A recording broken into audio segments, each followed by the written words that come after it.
আল্লাহ তাআলা এ যাবৎকালে ৪ জনকে সমগ্র পৃথিবীর রাজত্ব দান করেছিলেন, আর তাদের মধ্যে অন্যতম একজন হলেন হযরত সুলাইমান আলাইহিসসালাম।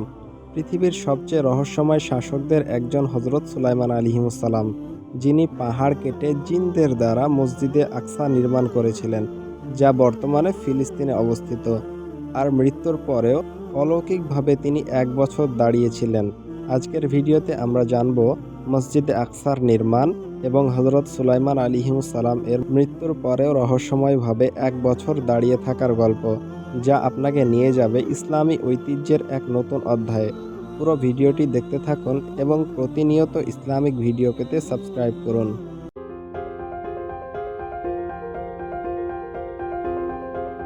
হযরত সুলাইমান আলাইহিসসালাম ছিলেন দাউদ আলাইহিসসালাম এর ১৯ জন পুত্রের মধ্যে থেকে একজন।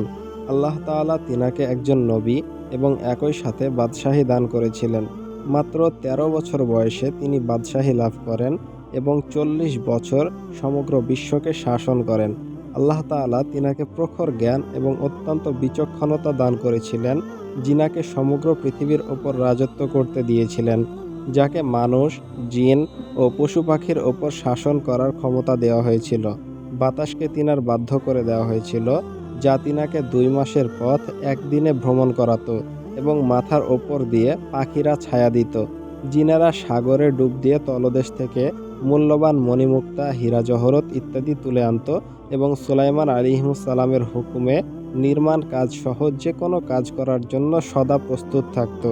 ঈমানদার জিনেরা তো সওয়াবের নিয়তে স্বেচ্ছায় আনুগত্য করত, কিন্তু দুষ্ট জিনগুলো বেড়িবদ্ধ অবস্থায় সুলাইমান আলাইহিসসালাম এর ভয়ে কাজ করত। সুলাইমান আলাইহিসসালাম জিনদের মাধ্যমে বিশাল বিশাল পাথর ও সোনারূপার আসবাবপত্র তৈরি করান। তিনার রাজত্বকালে মসজিদে আকসা নির্মাণের আদেশ আসে আল্লাহ তাআলার পক্ষ থেকে।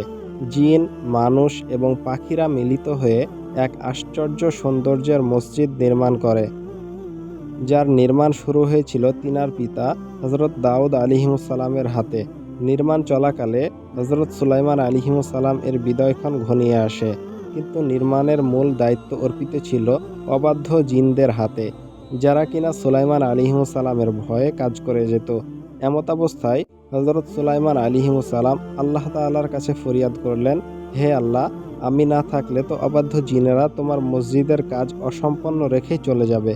আল্লাহ তাআলা তিনাকে আদেশ করলেন, তুমি একটি চেয়ারে বসো, অন্য বর্ণনা মতে একটি লাঠিতে ভর করে দাঁড়াও এবং তোমার রূহ কবজ হয়ে যাবে এবং তুমি দাঁড়ানো অবস্থাতেই থেকে যাবে।